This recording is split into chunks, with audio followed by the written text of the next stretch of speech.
Hello and welcome to Nostalgia's Perspective, a podcast where two friends look back on the media which has influenced us.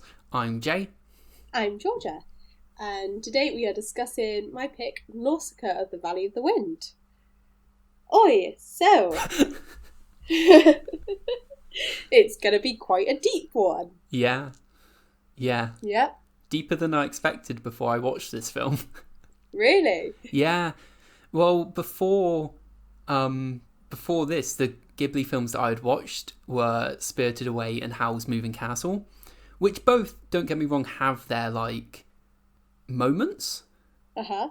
And you could argue Howl's Moving Castle especially, but not to the extent that Nausicaä does. No, this one hits hard, doesn't it? Yeah, just a bit. Yeah. I would say that I'd make you watch Grave of the Fireflies, but I won't ever do that to you. Oh, Mark, I feel like you've mentioned it to me before, though. So is it not something you'd want to do? It is not something I want to do. It is horrifying. Okay. Okay. And brutally sad. Okay. Maybe I'll watch it when I'm feeling good sometime. So that, well, I can't watch it when I'm feeling bad, can I? Don't watch it ever. Oh, okay. Just maybe look up the synopsis on Wikipedia or something like that, or I'll describe what happens to you. Don't watch it. Okay. So thankfully we're not watching that this week. Instead we're watching Nausicaä. So, Jay, would you like to give a synopsis? I can do my best. I haven't written anything. So Nausicaä is set 1,000 years, not from present day, but 1,000 years since a calamitous event essentially wiped out civilization on Earth, kind of as we would maybe imagine it currently. Or how I imagine it is take it 200 years from now, and then it's 1,000 years from then. Yeah. Where essentially giant insects have taken over the planet, and there's toxic environment, the forest, which I watched it in English and then I watched it in Japanese with subs, which they call it the Sea of Decay, which is an interesting thing that we changed it to just the forest. Anyway, this toxic forest has taken over the land, and we follow Nausicaä, who is a teenage princess of the Valley of the Wind, like a small village kingdom place, as she gets caught up, I guess, in a war between nations in this world, and I don't know how much more to say without spoiling it, but it kind of follows her being the only one who really gets what's going on in the world. The only one with a sensible head on her shoulders. Yeah, pretty much. Yeah. And that really is very much at the root of why it's so devastating. Yeah. It's good. It was a good description. I think if you haven't watched it, watch it. It's on Netflix. Oh yeah. It's Ghibli's first movie, so it was made 86, I want to say. I think it's 84. Yes, you're correct, 84. Yeah. I always get confused. My brother was born 84. Right. And my sister was born 86, and I knew it was one of their years. So it's 84, so it's a bit in terms of animation and story and all of that wise, it's an 80s film. It's an 80s animation. Yeah. However, I think it really holds up well in terms of animation. Oh yeah, definitely. It's not jarring at all to watch it. No. And so yeah, I'd definitely go and watch it. Yes. If you haven't seen it. Be prepared for it to be sadder than I was prepared for it to be. but it's definitely worth watching. Yes. So why did you pick it then? Okay, so me and this movie have an interesting relationship. So, long story that I'm going to try and put as like simply and shortly as possible. Sure. So when I was quite young, I used to go to somebody else's house for New Year's Eve. And I had a next door neighbour, and she was very cool. She was the same age as me. She went to a different school to me. But when we were about 6, she moved away. She moved to a different house. So the only opportunity I got to see her was on these New Year's Eve parties. And she had a big DVD, like she had one of those, I forgot what they're called, basically like you could watch DVDs like portably. Portable DVD player. Yeah, portable DVD player. She had one of them, and she also had like a big like CD case filled with DVDs. Sure. And like the epitome of my New Year's Eve was that she'd often allow me to borrow a DVD until the next time I saw her. Right. And one time I borrowed Nausicaä. When I was about 7, I borrowed Nausicaä. Yeah. And I watched it, and it was like my favourite film. And yet, after I gave it back, I kind of forgot about it. Right. And then 7 years later, I somehow got into anime, and I rewatched Spirited Away, right, and other Ghibli movies, and I was listening to the soundtrack for Spirited Away, and like as Spotify would often, like as we've discussed, would recommend things and would suddenly shuffle and all of that, it suddenly started playing the music from Nausicaä, and it was playing that song where, you know, the one where the younger version of Nausicaä is singing? Yeah, Christ, that song. Da, da, da, da, da, da. And I was suddenly like, I remember this. How do I remember this? Oh, that feels really ironic. Yeah. In the context of the film. It really does.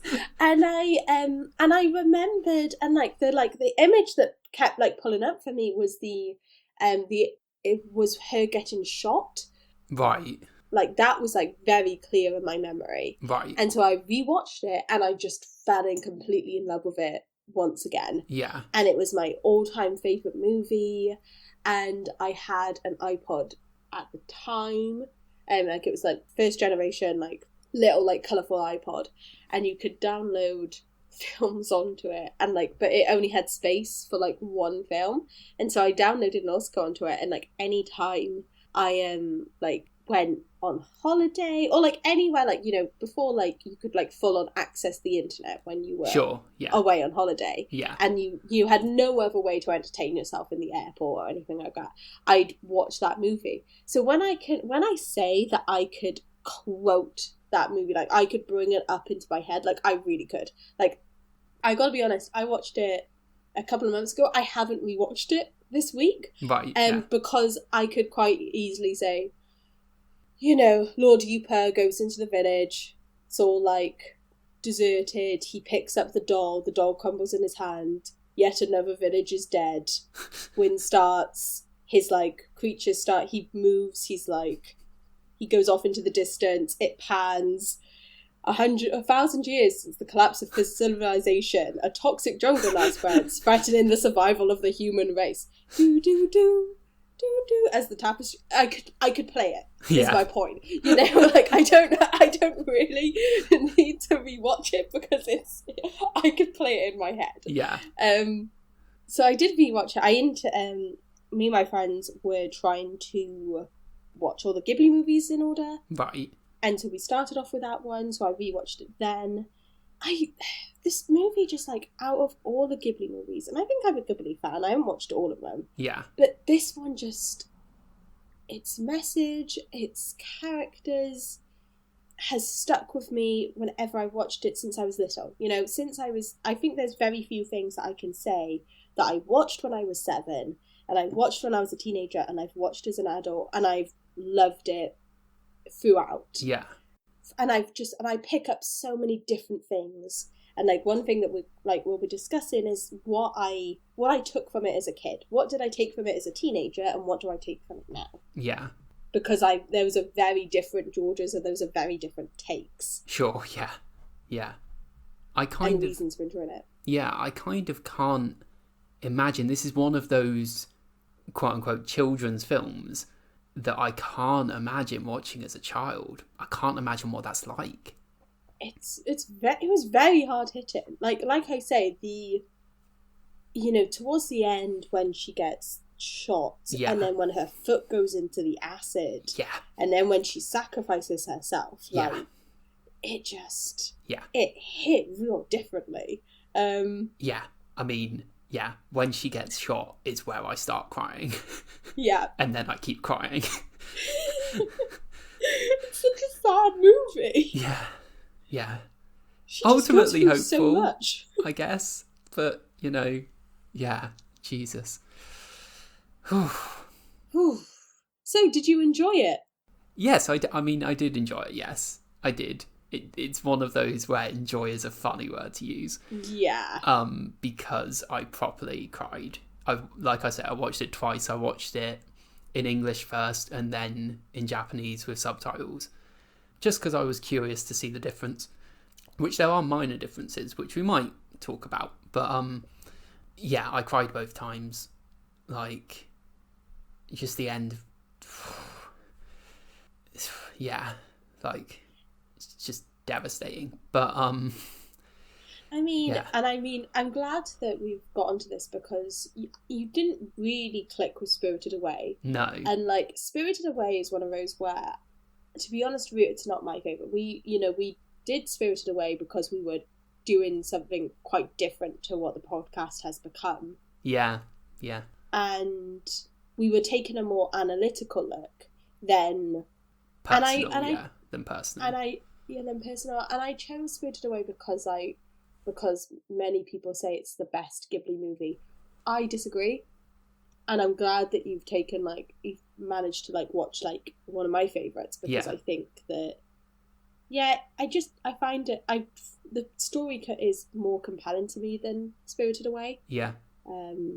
Yeah, I think I am glad that I watched Spirited Away first and that I watched Howl's Moving Castle independently of the podcast first because I think there are some inherent traits, it seems, I don't think it's necessarily even Studio Ghibli specifically. I think it's also anime in general, possibly, but then I haven't watched enough anime to say that. But I think there are things that were barriers for me into it. One of them being that there seems to be a tendency to say things very outright. Like, these films are both entirely unafraid to just exposit through the characters just saying how things are, which is not something that you normally get and something that, like, as a writer you're told not to do. Yeah. While also being deeply metaphorical and having, like, masses of subtext, which is something that, like, the former of those things, like, put me off initially. And I think, like, in watching Spirited Away was a thing that put me off slightly. But then going into this one, I am now prepared for that and I'm now willing to accept it. Because once you accept that as almost like a genre convention, you relax into it and you know that, like, this... You see that and it makes it seem like, oh, this film isn't going to be as good because they're having to say things... They're just having to exposit. They're just having to say things outright. And it's like, that's not how it's done. Is a hurdle that I had when first watching it. But once you've watched a couple that are good films despite that, you're prepared for it and you're like, yeah, this is not necessarily a massive negative of this film. Like, it could still be very good with this. It's interesting. I was actually having this conversation with a friend the other day. We were having a big group discussion where we had tried to get them to watch Fullmetal Alchemist, and they were saying that one thing they really struggle with anime, and the reason they haven't really gotten into it, is because during things like fight scenes, you'll often have the inner monologue of the characters. Like, the fight will almost take a pause for the character to be like, they've noticed my weakness. Yes. Like, what are they going to do next? Yeah. Things like that. That, like you say, if it was a Western movie or TV show, that would be a major writing flaw. Yes. Or also, it's a thing that makes it feel very childish. Yeah. Because it's a thing that you get in children's TV. Like, that brought to mind, like, I used to watch Dragon Ball Z, and I think you don't mind that when you're a kid. Yeah. But I think it feels off as an adult. Yeah. Yeah. But it is kind of, like you say, a genre staple. Yeah. So I'm glad that, I think you're right, that maybe watching Spirited Away and Howl's Moving Castle kind of like made you more prepared for this. Yeah, which I'm glad for, because I think I did enjoy this more than either of them. So, yeah. So did you want to talk about, or start by talking about what you took from it as a child then? Yeah. As a child, I still care a lot about the environment, but I was like, that was my thing as a kid. And I think that it started off with movies like this. And it's that very childlike way of looking at environmentalism, the way that the world is going, that this is going to lead to an apocalyptic world. Right. In which, like, there's a toxic jungle in which you can't breathe, and there is, like, giant insects. Yeah. And that ultimately we need to change our way in order to ensure that that doesn't happen. Yeah. And that's kind of like what stuck with me. And it's interesting when you care about the environment as a child, because there's very little that you can like actively do. Yeah. Yeah. You just know that you should be doing something. And I think that, you know, Greta Thunberg talks about, like, you know, how when she went to school and they said, you know, they talked about environmentalism, she couldn't understand why adults weren't doing anything. Sure. That was like a real concept that she struggled to get her head around. Yeah. And I very much empathize with that. I can remember as a kid, you kind of like, what, you're like, what, this is a thing? Yeah. This is a thing, and no one's doing anything about it, but the majority of people aren't doing anything about it. Yeah. And you sympathise with Nausicaä in that way a lot. Yeah. But also, like, what caused the toxic jungle? Yeah. Like, what happened? Yeah. Because I've been trying to think, like, this week. Is it radiation? Is it a comment on, you know, if you think about 80s Japan? Sure. And you think that, you know, it's only, you know, 4 decades or so after Hiroshima. Yeah. Yeah. Is it about radiation? Is it about pollution? Yeah. All of it? I don't know. Like, I think that's the thing. I think you can definitely read radiation into it. Yeah. That definitely rings true. But I think it's ultimately a culmination, and it doesn't matter exactly how it came about. And I think part of that is, like you were saying, taking it as a child. It is a very it's a dystopian film, but it is a very, like, dystopian, like, absolute apocalyptic kind of vision of what damage to the environment can do. Yeah. And, like, very on the nose in that way, where I think it doesn't exactly matter that it's realistic to what might actually happen, and if anything, as a children's movie, like, influencing you to care more about the environment, it is interesting to think of it almost as kind of lying about the consequences of damaging the environment, because this future is not what would happen, right? Yeah. But what will actually happen is much more complicated. Yeah. And so this is a very simple thing of, like, look, if we don't look after our environment, things are gonna be really bad. Yeah. And this is just a representation of them being really bad in a very obvious way. Like, you can't go outside, you won't be able to breathe in parts of the world, kind of thing. I don't think we'll be being attacked by giant insects and having cities overtaken by them. But then, like, equally, I don't think we'll have, like, giant monster soldiers either that shoot laser beams out of their mouths. Although also, on the second viewing, it's interesting you bring up, like, the nuclear threat, because that feels very much quite like, the consequences of exploring weaponry weapons of mass destruction. Exactly. That feels very on the nose criticism of that as well. Yeah.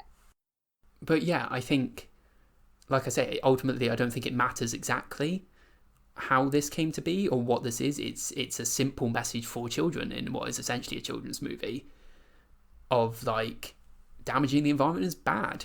Yeah. And that is a way that Nausicaä as a hero, what separates her from everyone else is not seeing the environment as an enemy, of being inclusive of the environment. Like, I'm not going to burn down the forest. That's not what we need to do. Like, what we need to do is embrace it almost. Like, she brings it into her home, even though it seems like it's toxic inherently.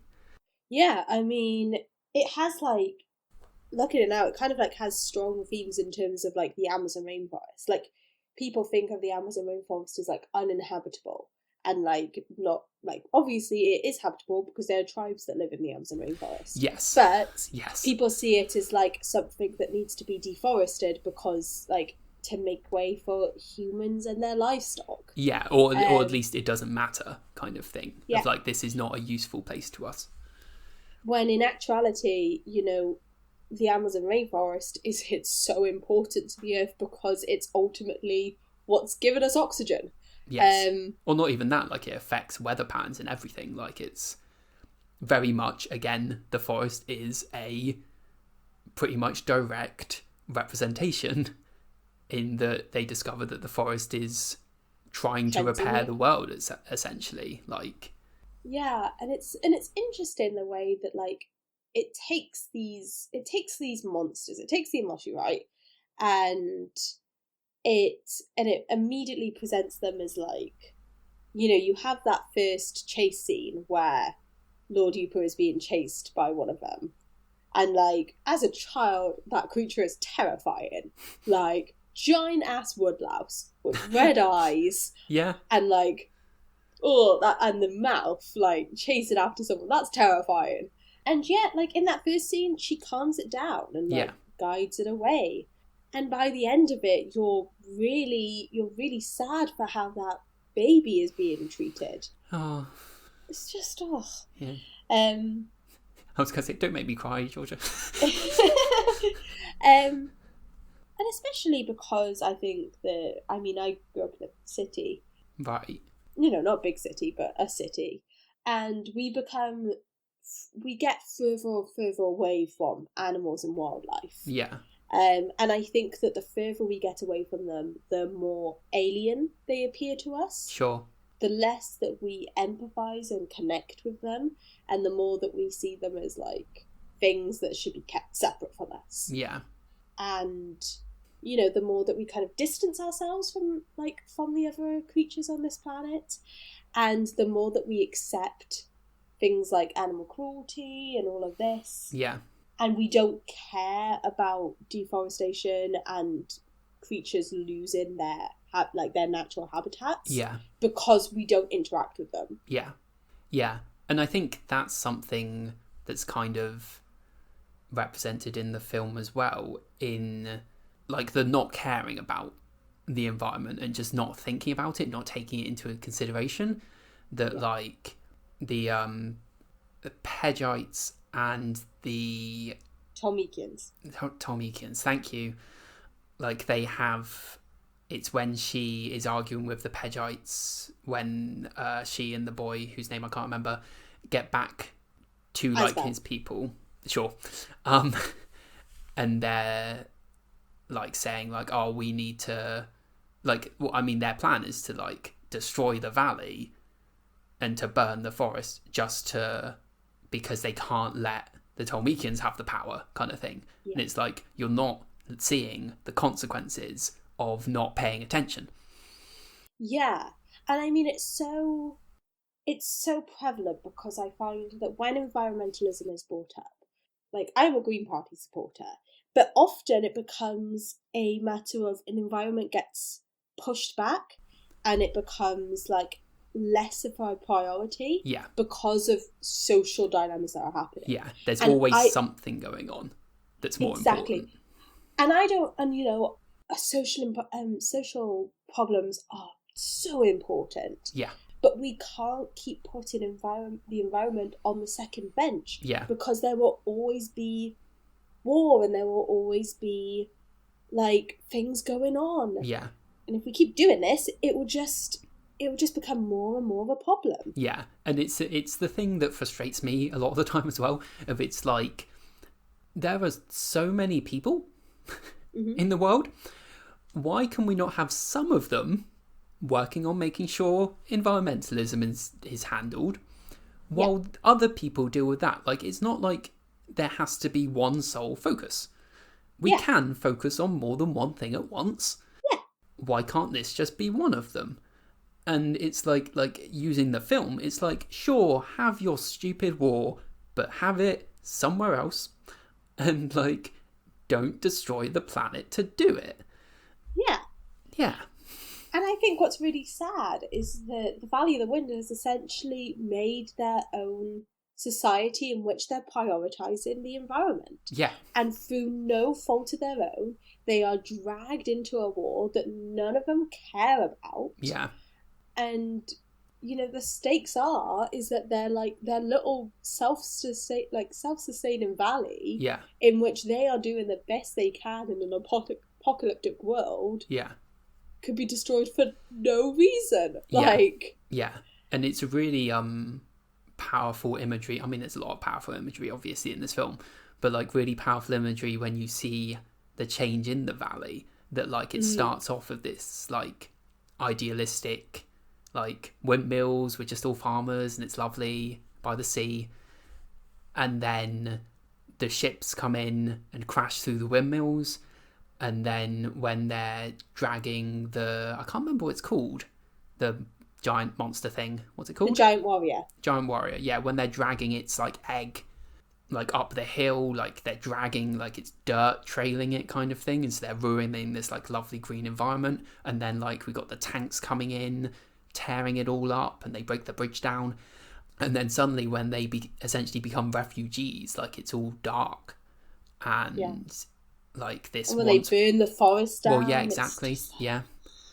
And it's like this once wonderful, peaceful place, idealistic place, is suddenly destroyed just because of this stupid war.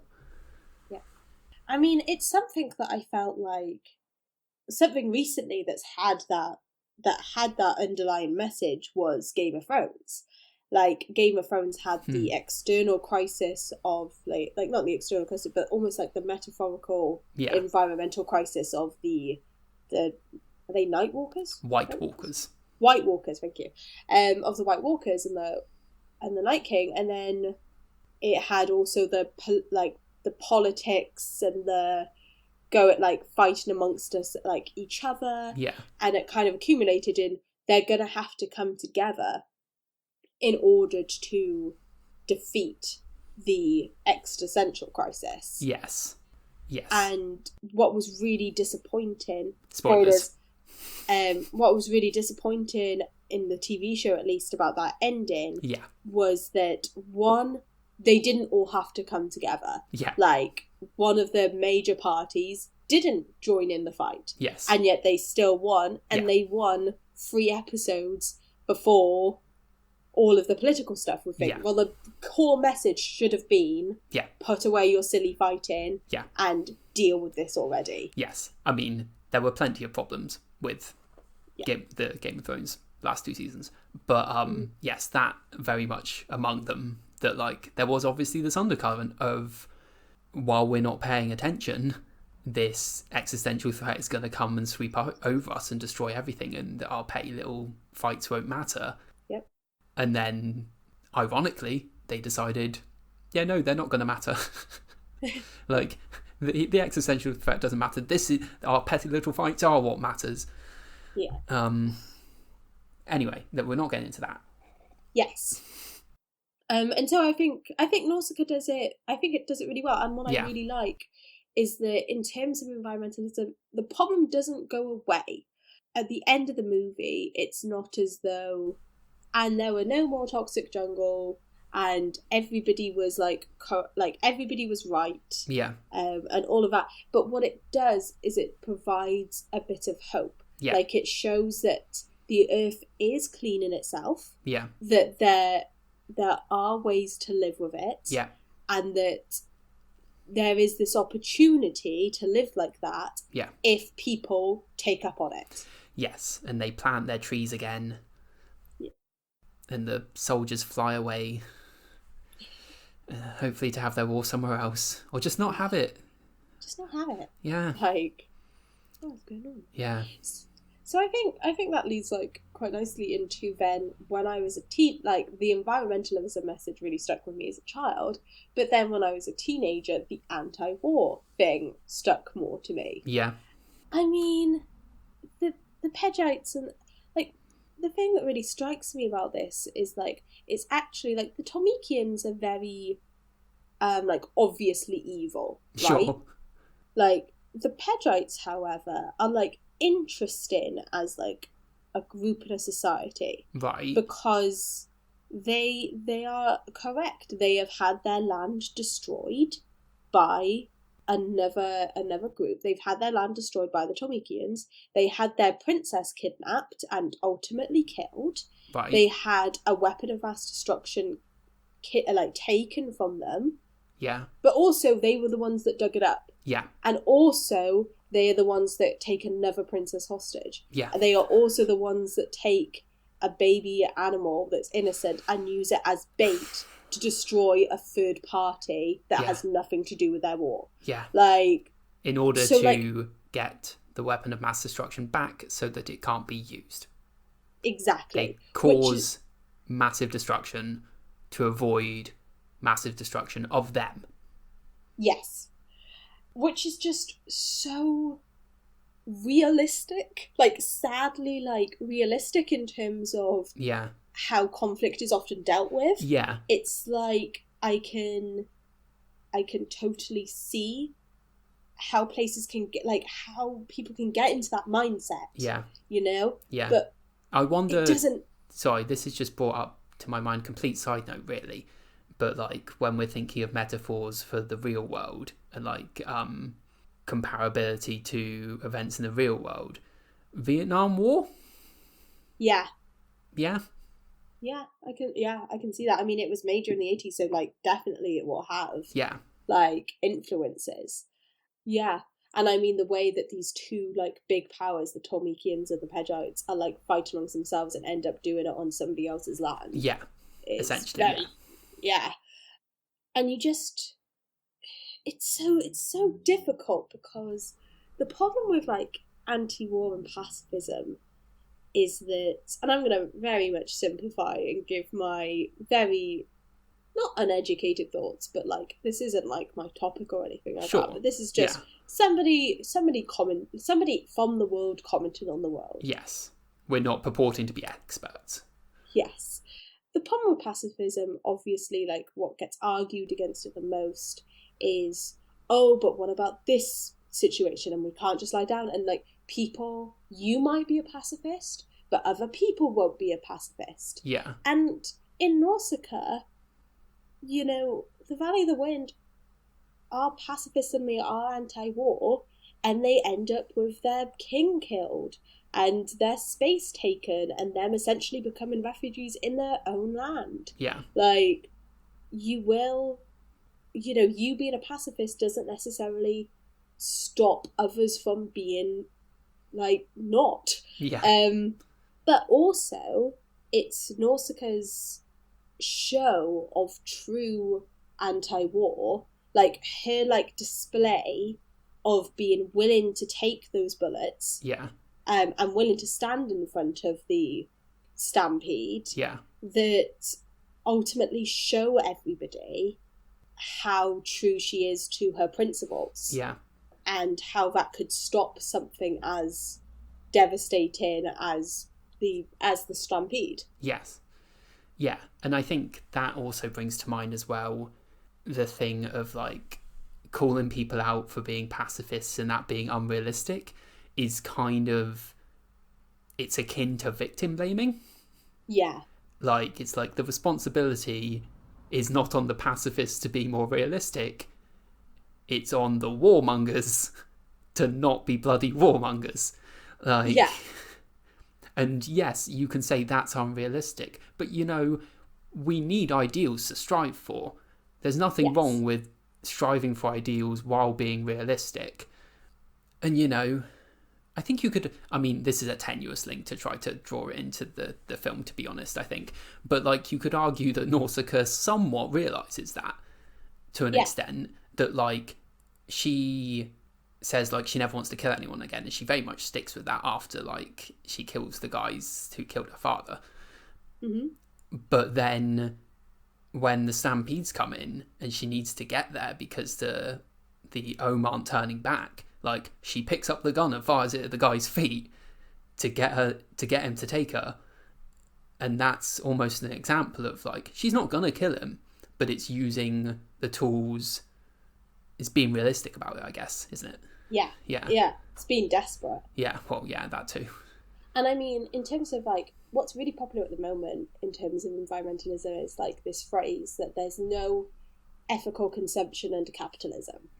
A phrase I completely, entirely agree with. Yeah. That if you buy anything, if you participate in this world, this capitalist world, society at all, then there's going to be ethical questions. Yeah. Like, you can go to a farmer's market and you can buy a tomato. There's a really good part of The Good Place where, like, you know, where the points, like, the person loses points for buying a tomato. Right, yeah. And it's like, because they didn't consider that potentially the tomato was grown by somebody who was being underpaid and all of this. Yeah. However, there's no ethical consumption under capitalism does not mean that you shouldn't try to make the best choices. Yes. Like, yeah. If you like in terms of fashion, I'm thinking about this is a popular phrase in fashion. If you have the money to not buy from Primark or Primark, don't buy from Primark. Yeah. Like, unless it's necessary. Yeah. It's a thing that I think of as well, bringing, like, I'm vegetarian, and it's the thing people have against, or an argument that can be used against vegetarianism is like, but what about the farmers? Yeah. And it's like, I'm not saying that all, like, it's not going to happen that everyone's just going to stop eating meat tomorrow and these farmers are going to be completely out of work. The argument is to transition to a situation where, like, we don't need to eat meat so much. Like, and like you were saying with, like, income being such a factor as well, like, there are many people in the world, probably the majority of people in the world, who have to live on meat, and like, farming is their way of life and that's how they make money, and that's perfectly fine. But I'm in a position where I don't need to be, so I'm not going to be. Yeah. And that's the thing, it's doing what you can as well as you can. Yeah. Yeah. And no one's going to be perfect. Yeah. I mean, like, and so I think one of the messages of Nausicaä is just like, try. Yeah. Ultimately the valley isn't perfect. Yeah. You know, it has its problems, and I mean, they're like, they get a little bit of toxic, like, Nausicaä doesn't tell anybody that she's been collecting samples from the jungle underneath. Yeah. And I think there's a reason for that, and that reason is people would freak out. Yeah. You know, the response to, although Nausicaa's response to the Tormekians coming in is like, well, after she's killed a whole bunch of people for killing her father, is, you know, lay low, live to see another day. Yeah. But a lot of them, like, well, they all follow her order. Yeah. But a lot of them aren't for that. Yeah. They get a little bit of the they find some spores in some trees, and their response is to burn the forest down immediately. I mean, in fairness, the spores are in all the trees, but yeah. True. But, you know, the point is that, like, you just try your hardest. Yeah. There is no ethical consumption under capitalism. That it's very hard, you know, if you look at dairy alternatives, then they're not perfect either. Yeah, they're not perfect. you were telling me last week about how tote bags often have a bad side to them, but also, like, what's the alternative? Like, just keep using plastic? Like, well, yeah, there's no perfect answer. It's the things exactly. You have to be considerate in what you're doing and just do your best. Because if everyone did their best, that would be enough. Yeah. But yeah, I think tying it back also, like, the thing that makes Nausicaä such a relatable and lovable and heartbreaking protagonist is that this ethic of all you can do is try is kind of what defines her almost. Well, it's that coupled with her understanding of the environment is important and should be protected and cared for and not just seen as an enemy. Yeah. But it's that, like, throughout this film, everything is going against her. Yeah. And all these people around her with more power are just making wrong decision after wrong decision and awful decision after awful decision. And she just keeps trying.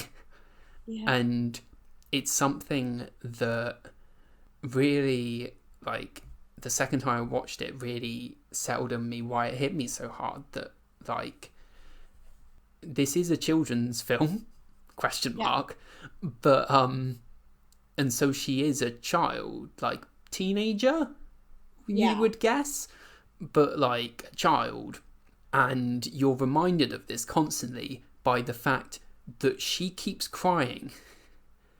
Like, she is a really strong protagonist, but she cries a lot in this film, and she will break down crying, and then she will get up and she will keep trying. Yeah. And it just breaks your heart every time, because she just keeps trying when no one else is. And yeah, it's just, oh god. Oh. I've looked it up. She's meant to be 16 years old. Right. Which, when you're watching it as a kid, yeah, you feel as though 16 years old is quite old, and then when you're 25 years old, you're like, oh my god, 16 years old is so young. Yeah. Also, like, I think she doesn't seem 16 years old. I would have put her as younger. Yeah.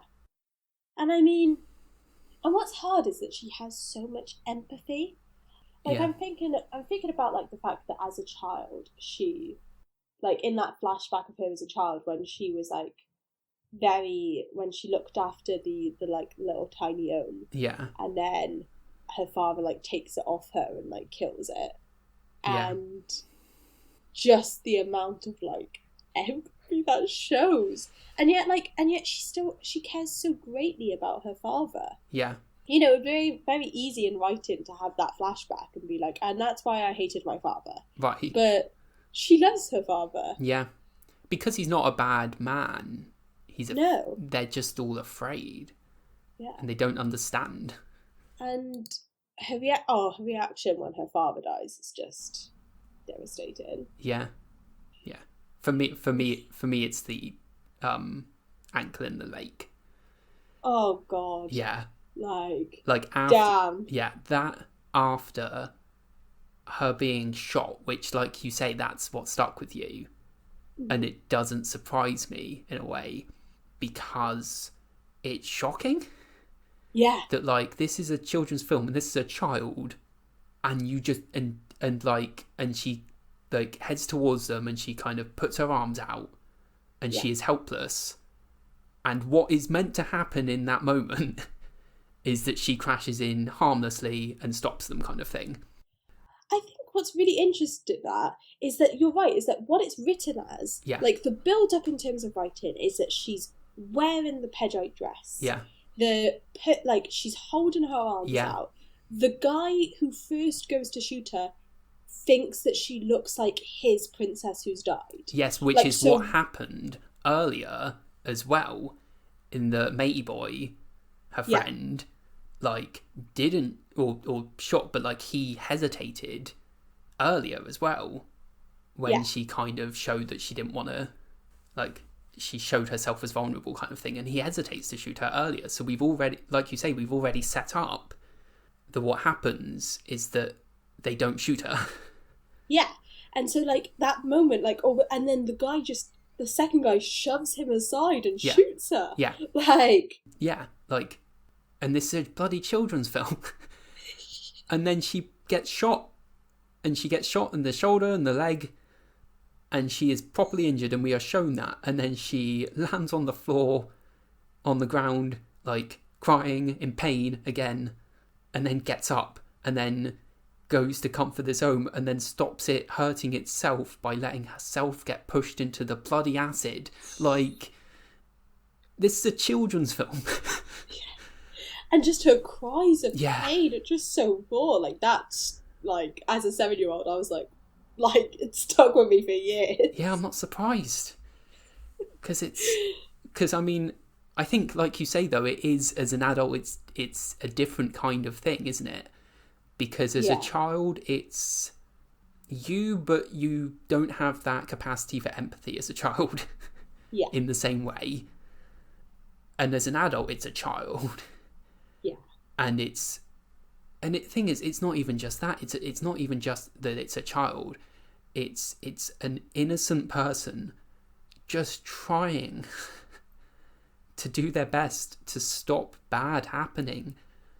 And just getting hurt for it over and over again. And essentially dying for it. Sacrificing themselves for the chance of it. And there's that moment as well where the ohms hit into her and she flies up in the air. And then they keep going. Yeah. And for a moment, you think that's it.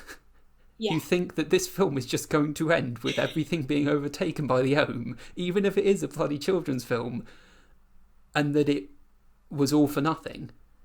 Because that's kind of what we're leading towards at that point in the film. Like, it's become so hopeless that it's just like, yeah, no, this is a world that would do that. Yeah. Yeah. And that's incredibly powerful. But then it does kind of give the message, doesn't it? That, like, when... Like, because the ohm do stop and they do heal her. And it, like... I don't know why... I don't know what song this was, but there was, like... My brother used to listen to some, like, very weird music. And, like, it would be... And it would often be people speaking over, like, beats. Right. And there was this one I can remember when I was, like, a young teenager, and it would often say, like, the earth will kill you if you try to kill it. And, like, that phrase repeated, like, over and over again. Yeah. But on the other hand, the earth will heal you if you try to heal it. Yeah. Ultimately, the earth gives you what you put into it. Yeah. If you make steps to destroy the world, it will not be kind to you back. Yeah. But when she shows herself to give to the ohm, they give back to her. Yeah. And it's also like they show in that moment the capacity for empathy that hasn't been showed by the humans. Yes. That, like, it's the humans take this child, this baby ohm, and kidnap and torture it for their own means, right? That's what they've done. And what the ohm sees is that its child is safe because of her, kind of thing, in that moment. Yeah. That, like, it's the baby ohm is there with her. And yeah, it's just... and it makes me think as well that, like, that is the thing, the logical ending of this film is the ohm's just taking over everything and Nausicaä's actions all being in vain because the world is... everyone else is doing everything wrong. Yeah. But I can't remember, we learnt it in uni. I can't remember who said it, but it's a thing of, like, the feeling that there should always be hope at the end of a story, especially a story for children. Yeah. But pretty much any story anyway. And so we get the hope at the end. I think that's why we get it, not because it's necessarily the realistic thing to happen in that moment. I think we get the realistic thing. We get the ending where she just dies and they go and they take over and everyone dies. But then we get the hopeful ending, the ending that Nausicaa deserves. And yeah.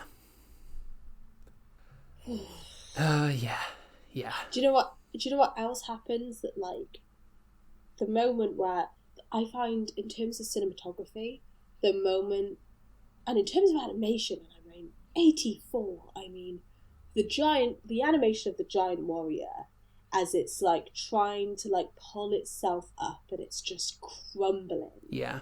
And then it does manage to shoot, and like it's just absolutely like devastating. Like, I think you can definitely tie that into, like, in terms of imagery wise, I think that is supposed to remind us of Hiroshima. Yeah. And then it just full on crumbles, and the little girl turns to Yubaba and says, like, the giant warrior died, and she says that's the way it should be. Yeah. And it's like, that is the way it should be. Yeah. Like, weapons of mass destruction should not exist for any reason. Yeah. And like, and it's interesting because it shows that, like, regardless of the fact that only 1,000 years ago, and like 1,000 years in human history isn't actually that long. Like 1,000 years ago, these giant warriors were created and caused the end of civilization. Like, and that people are aware that happened. Like, that isn't a piece of forgotten history. Like, people are aware of that, and yet the Pedrites felt the need to unearth it. Yeah. Just says so much about, like, humanity. Yeah. Like... Yeah. And yeah, that kind of brings me back to looping back slightly to what you were saying earlier, that something I forgot to say, when you were talking about like the Pedrites almost being framed as more understandable than the Tolmekians, who are kind of just bad. Well, I think for me that is actually like almost the plot twist of the film. Plot twist is the wrong phrase, but it's like, oh no, they are just as bad. It's not like we have the good ones and the bad ones here. They are both awful. Yeah. Because that's what war does. That's what war is. It's... Yeah. There's no good war and killing and destruction. Do you know what's really sad? Is that, like, I was just thinking about that bit of dialogue where Nausicaa finds Lestel, like, finds the Princess of Pedrite. Yeah. And, like, this young girl, like, on her dying, like, in her dying moments, like, asked whether the giant warrior had been destroyed. And then when Nausicaa says it has been destroyed, which it hasn't, she just says, thank God, and then dies. Yeah. Like... Yeah. And I don't even know where to go. And actually... I don't even know where to go from here. No, I'm facing the same problem because it's so difficult to go anywhere from here. Which is, I mean, this is the thing. This is where the film puts you. Yeah. And that's why it's so moving. Yeah. But ultimately, I think this is what we need to do, because anyone who hasn't watched the film right now thinks that it is just a depressing film, and it's not come the end. Yes. And I think what we need to do is we need to explain why not better. So why not? And I think it's partly the ending that Nausicaa is resurrected, essentially. Like, she's raised. It's a proper Jesus moment. I think it's partly that. It's also, though, it's the hope of who Nausicaa is, right? It's almost as if, and this sounds super cheesy, because it is super cheesy, but it's almost as if there are still people like that, then things might just be okay, and we can place our hope on people like Nausicaa. Yeah, and I think that in terms of, like, positive messages, I've actually given this a lot of thought in terms of how we can get people to care more about the environment, right? Is that Nausicaa sticks to her principles. And because she walks the walk as well as talking the talk, people are influenced by that. You know, not just the children in her village are influenced by that. Yeah. Like, you have that, you know, in terms of the credits, like, you have her growing tree, like, the children growing trees, and you have them learning how to glide and things like that. Yeah. But not only her village, but Asbel has been influenced. He's gone from, like, you know, being quite violent and quite destructive to seeing her way. Yeah. And you have the Tolmekians, like, going home and, you know, their leader ultimately saying, like, I'm very interested in, like, her way of doing things. Yeah. Like, it's not perfect, but I think that one of the issues that can kind of come from wanting to do the right thing is that you can have these principles and you can get a bit superior about it, and you can almost lecture people. Yeah. And I see the appeal of doing that. I can see why people fall into that trap. Yeah. And believe me, I have been very much frustrated at people. Like, okay, actually, a good description of this is that my mother was terrible for buying bottled waters. She'd buy a big crate of bottled waters, and she has a mini fridge in her room, right, for some reason, and she'd constantly, like, have it stocked up. So, like, the amount of water bottles she went through per week was ludicrous. Like, she never drank from the tap. She doesn't like tap water. She never drank from it, and she'd only drink from bottled water. Sure. And I would nag at her to just switch to tap water and to not buy so much bottled water. And she'd never, ever listen to me. Yeah. And then one day I was using one of my reusable water bottles. And she was like, oh my God, I love the design on that. I really like how that looks. And I was like, do you want me to buy you one? And she was like, yeah, if you could. So I went into town and I bought her one. And then she showed it to her friend, and her friend wanted to buy one. And then she said, oh, can you show me the shop, because I want to buy one for my siblings and I want to buy one for this person, la la la. Yeah. And before you know it, loads of my family members have these water bottles, not because I've nagged them, yeah, but because I've shown them an alternative, yeah, and she liked the alternative. Like, that's a much more positive way of looking at it, and, like, achieve much faster results. Secretly, I kind of like to think about how many water bottles right, have not been bought just because a couple of people in my life now aren't buying them anymore, or Yeah. aren't buying them as much. yeah, And I think that's the thing with Nausicaä, is that she lives her life how she believes that she should live her life, and she gives people, like, her thoughts and opinions, and people are influenced by that yeah, in some capacity, and that's the way to kind of change the world and change people's outlooks. yeah.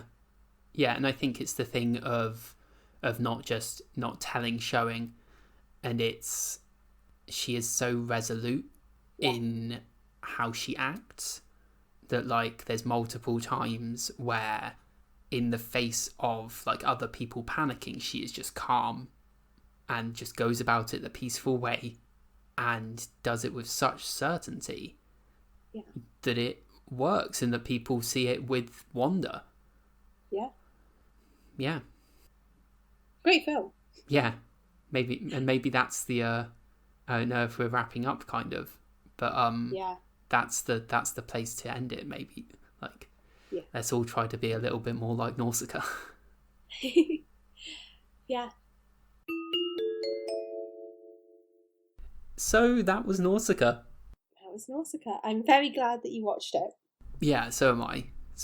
It made me cry so much, but, you know, sometimes that's good. Yes. Yeah. Oh, yeah. I'm actually, like, I'm sorry that you cried, but also, like, it's kind of satisfying when something has such an emotional impact on you, and it also has an emotional impact on the person that you've suggested it to. Yes. Yeah.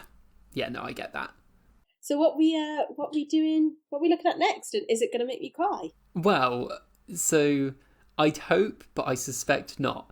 So next time we're going to be looking at Les Mis, the musical. We'll be.